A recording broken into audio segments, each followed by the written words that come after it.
Hiç qanday söz berilgen жоқ, ақырғы сөз так айтылған жоқ. Eşitlikке söz var. Мен қарауымсыз, мені чықырбай тұрып, бөгет болып жарасын ұзақ салға. Мен дайым жазат элем ушу балдар күтүп атат сени. Биз сени күтөбүз.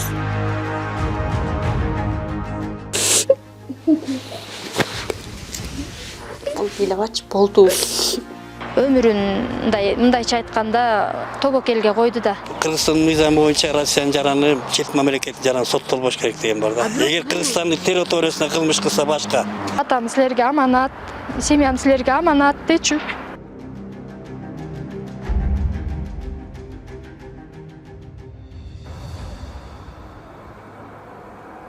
Орусия Украинага кол салып согуш баштаганда анын кесепети Кыргызстанга дагы тиет деп ойлодуңуз беле? Мына ушул согуштан каза болгон кыргызстандыктардын сөөгү дагы эле алынып келинүүдө. Алардын арасында тирүү келгендер дагы бар. Алардын бири Аскар Кубанычбек уулу 10 жылга абакка кесилди. Ал эми 27 жаштагы Бөрөгул уулу Бекназардын тагдыры эми чечилгени турат. Ал 1 августта кармалып, иши сотко өттү. Алдыда Бекназарды согушка барууга эмне түрткөнүн айтып беребиз. Аты жөнүм Асель Шамилова. Саламатсызбы? Биз бул окуянын чоо жайын билүү үчүн Нарынга келип, Улуттук коопсуздук мамлекеттик комитети тарабынан кармалган 27 жаштагы Бөрөгул уулу Бекназардын жакындары менен маектештик. Алардын айтымында Бөрөгул уулу 2020 жылы февраль айында Орусияга миграцияга кеткен. 1 жылдан кийин баңгизат менен кармалып, 10 жылга абакка кесилген. Ал согушка Вагнер жеке аскердик компания аркылуу тартылып, 6 ай өткөндөн кийин үй бүлөсүн, балдарын сагынып, мекенине июлдун башында кайтып келе берген. 1 августта Улуттук коопсуздук мамлекеттик комитетинин кызматкерлери Бөрөгул уулунун үйүнө бастырып кирип, жалданмачылык беренесинин негизинде козголгон кылмыш ишинин алкагында кармап кетишкен. Эшик такылдаган сезген жокпуз. БКМ булар келип эшикти такылдаткан экен, бирок аны сезген жокпуз. Кайнатам бизге кыйкырыптыр, ачыкла эшикти деп, биз сезбегенден өзү чыгып ачыптыр. Ашу 4 опер менен шаардан келди деп айтып атышат эми ал оперлерди. Ошолор анан бул жактын ККМнин тергөөчүлөрү, оперлери болуп, общий менен санаган боюнча 14 киши болду. Эшиктеги водительдери, камера тартып жүргөн адамдар болгон. Менин эсебим боюнча 14 киши келди. Ушул жерде биз чынын айтканда мен ушу майка болгон ылдыйжан ич кийим менен эле жаткан элем. Аны да эске алышпай эле ушу видеого тартышты. Ал жерлери видеодо кесилиптир полный. Ушу баланы алып чыгып кеткенге дагы эметкен жокмун. Ошо бала бул кичинекей балам ошо атасынын колуна наручник салганын да көрүптүр да. Кийин ошо бул байкеси көргөн эмес да. Байкесине ошо келгенде айтып берип атат да. Ушинтип алып кетти атамды, ушундай депчи. Анда мурун эле атасы больницага бир көз жакшы көрбөйт. Ошого больницага көрүнүп ачык алган. Калпайттын да балдарымачы. Атаңар ушу больницага барбай койбоду, көзүң көргөзгөнү. Ошонун үчүн милициялар келип, сен больницага жатпайсың деп милициялар алып кетти, больницага жаткырганы. Деп ушинтип калпайтканга мажбур болдум. Балдарга башка тил менен түшүндүрө албайт экенсиң. Бекназар абакка кесилгенден кийин жубайы 4 жана 6 жаштагы уулдарын жана майып кайнатасын жалгыз карап, үй бүлө түйшүгүн өз мойнуна алганга аргасыз болгон. Жубайы жолдошун Вагнер менен келишим түзүп, эркиндикке чыгууга умтулушуна атасына жана балдарына болгон сагынычы себеп болгон деп гана божомолдоодо. Ал келебач болду. Бул балам укканда анан түшүнөт баарын, бирок билгизбейт да. Жүрөгү ооруйт дейби, кичинекей болсо деле билет да. Сурабайт. Көп деле бирок өзүнүн ичинен ушайман болгону энесиң да бар, сезеси, туталаны ыйлайт. Кээде карап отурсаң кечин эрте жатып алат. Карасаң ыйлаган болот да. Бул бала деле түшүнөт да. Анткени уже 6 жашта, 6 жашта эмес азыр анда кичинекей балдар көп нерсени түшүнөт эмес. Бирок көп нерсени билгизбейт, бул да атасындай болуп. Жашырып жок, мама жакшы эле, ыйлаган жок, анткени жок. деп эле кайраба менин жүрөгүмдү оорутпайын дейт го ушул.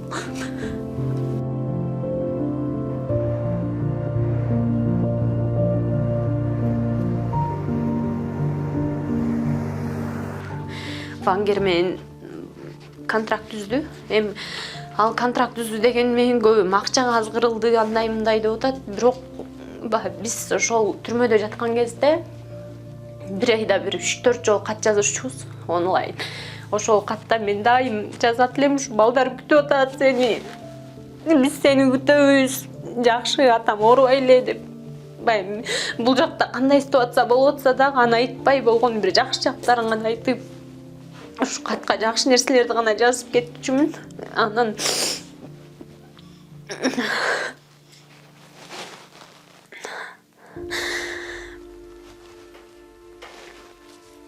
ошентип жазып, балдар күтүп атат, сени жакшы көрөбүз деп ушундай сөздөрдү. Анан жолдошум ушу баягы согуштан келгенден айтат, ошол силердин СМСтериңерди эме кылып мен согушка кеткем, ушуларга эртерээк келейин деп, ушу балдарды эртерээк көрөйүн деп, ошол СМСтериңер анда да бир жалооруу айтат да, ошол СМСтериңер менен мен келбедимби депчи. Бир башкача көз менен карапчы мага.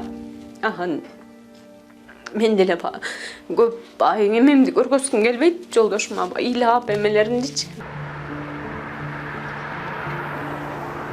Бекназар Орусиядан келгенден кийин Кыргызстанда унаа сатып алган, кийин такси кылып бала чакасын багам деген. Ал эми жубайына соода кылуу үчүн базардан жай алып бергиси келген. Бекназар эми баягы ачылып көп сүйлөй бербейт кишиге.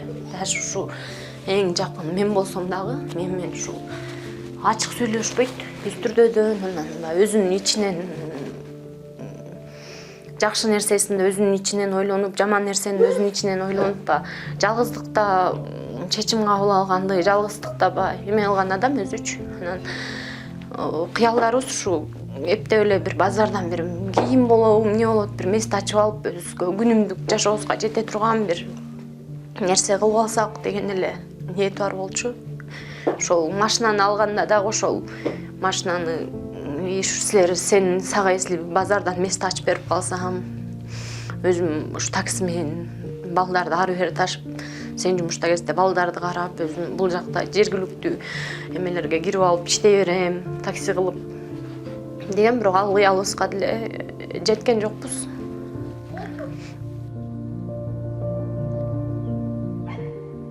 Бекназардын атасы уулунун түрмөгө түшкөнүн билген да эмес. Эми минтип башка мамлекеттеги согушта жалданмачылыкка айыпталып жатканын уулу кармалган күнү гана түшүнгөн. Уулунун камкордугуна муктаж болуп турган атанын жашы 75ке таяп калган. Бекназардын бир туугандары ата менен бала дагы жолугат бекен деп сарсана. Себеби Кыргызстандын кылмыш жаза кодексинин 256-беренесине ылайык чет мамлекеттин аймагында согушка катышуу үчүн кыргыз жарандарын мүлкүн конфискациялоо менен 10 жылдан 15 жылга чейин эркинен ажыратуу каралган.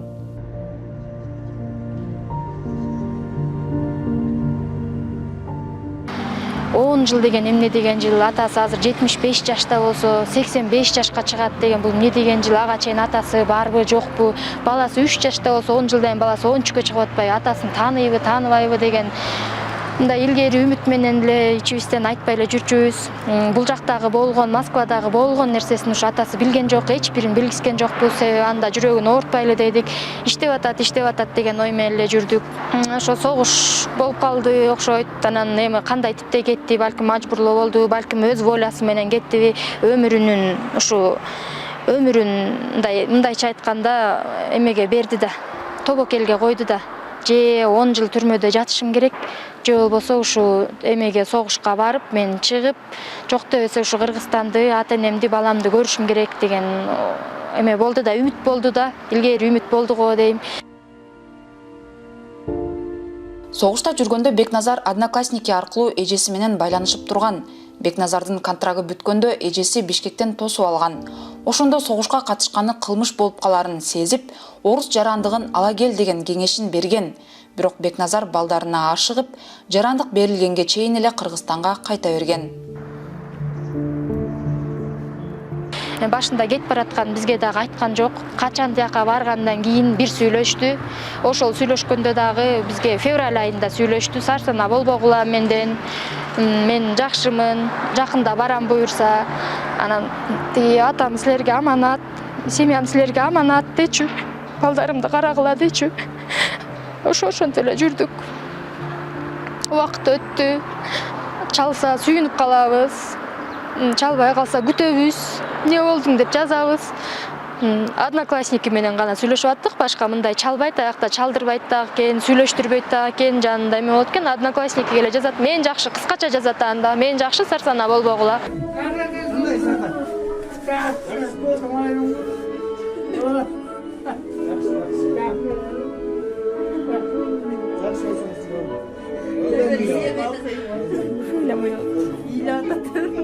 Бизге ошо 9 күнү мага өзү эле балдарга ошо сюрприз болуп барды. Ошо алган машинасын айдап алып, анткени ушу Москвада жүргөндө балдарга айткан бир эмеси бар болчу да. Мен жакында машина айдап барам дегенчи. Ошол машина албай эле кой десе, мен балдарыма убада бергем. Балдарыма машина айдап барам деп болбой койгон экен. Эжемдер айтса. Дилбара Турусбек кызы жолдошу Москвада курьер болуп иштеп жатканда Баңгизатты ага таштап коюшкан дейт. Орусияда мыйзамсыз соттолгонун айткан Бекназардын жубайы эми кыргыз сотторунан ырайым сурайт. Ал жолдошун үй камагына чыгаруу өтүнүчү менен Нарын облустук сотуна кайрылган. Кыргызстандыктын баш коргоо чарасы 16 августта кароого белгиленген. Журналисттер деле көрдү, вообще мына эч кандай сөз берилген жок, акыркы сөз так айтылган жок. Эчтеке сөз бар. Мен кароомсуз мени чакырбай туруп бөгөт боло чарасын узартып салган. Нарын областынын сот өндүрүшүндө биринчи жолу болуп атат мындай окуячы.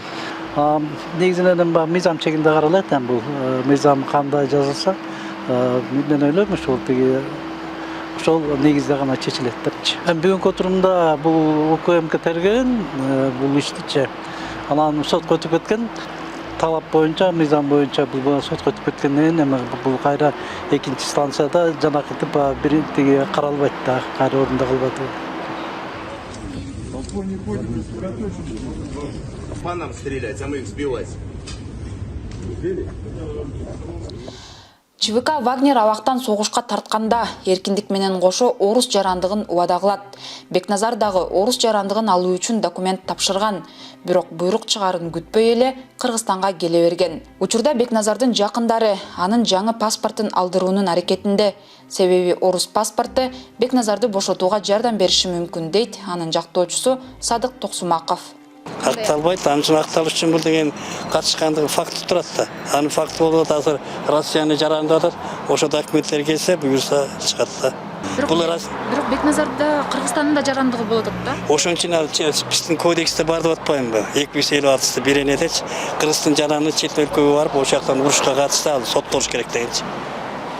Бирок сиз айтып атасыз, эгер орус жарандыгы келсе, анда Орусиянын жаранды болуп чыгып калат деп. Бирок ошол эле учурда Кыргызстандын да жарандыгы болуп атпайбы? Эми азыр ошонун биздин аны посольство чечет да, берди, берген жокпу.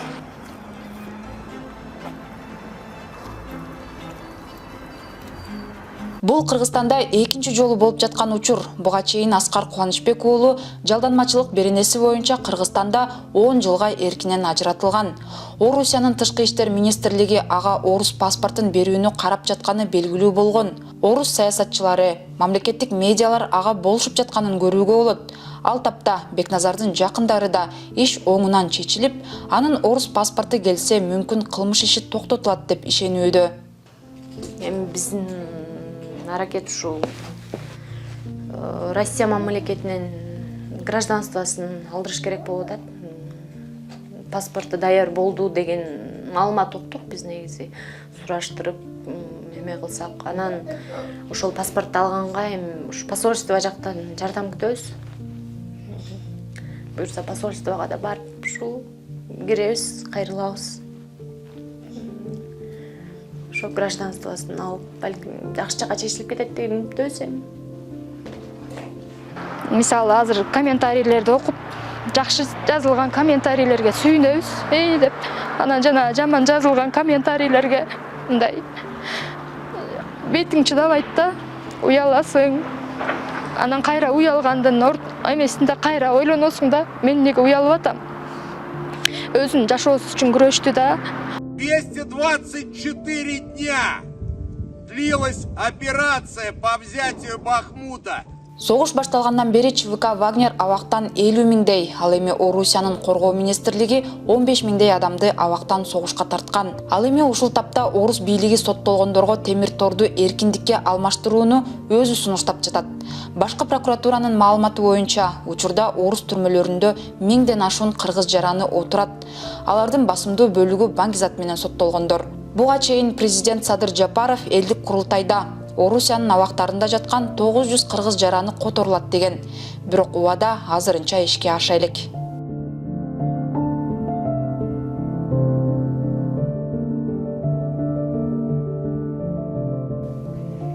Эки баласы бар.